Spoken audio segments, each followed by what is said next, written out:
Hello mga idol, nakikita nyo yung likod sa building ko? So yan ang hospital ng Lethbridge mga idol. So tingnan nyo idol, ang laki ng hospital. Okay.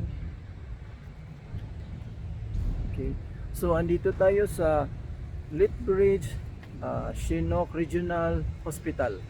So idol, kung gusto niyo magtrabaho dito sa Canada, gusto niyo pumunta ng Canada, mag-apply lang kayo sa AHS, Alberta Health Services.ca. So makikita nyo yung mga posisyon na available doon. So yung may so sa mga nurses diyan, mga medical courses, yung medtech, mga physical therapist, so pumunta lang kayo sa Alberta Health Services.ca.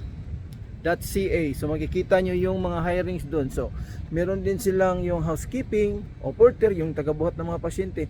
So i-search nyo lang doon, makikita nyo yung hiring. So who knows kung baka matanggap kayo dito, so makapunta kayo ng Canada, kasi legit to, sila magpa-process lahat ng papeles nyo pag qualified kayo. Apply lang kayo online, isusulat ko sa link.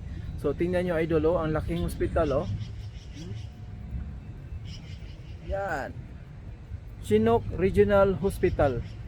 Okay idol. So pag pumunta kayo sa Alberta Health Services, marami doon, pili lang kayo, Calgary, Drumheller, Lethbridge, kung saang part ng Alberta. Yan. So, okay idol.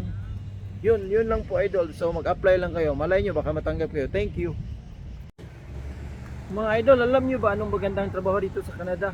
Ang magandang trabaho dito sa Canada, yung mekaniko, electrician, pipe fitter o yung tubero, welder, yun, mga automotive.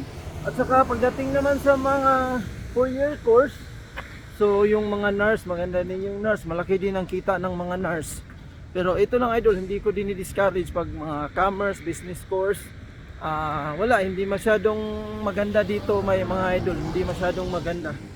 So yung mga sinasabi ko, yun lang ang maganda mga idol. So yung mga technical course, aircon and refrigeration, so yun ang magandang trabaho dito sa Canada. Pagdating kayo ng mga commerce, finance, so ano yan, wala, mahirap, normal lang yan. So yun, mga vocational course mga idol, maganda. Okay mga idol, thank you, yun lang.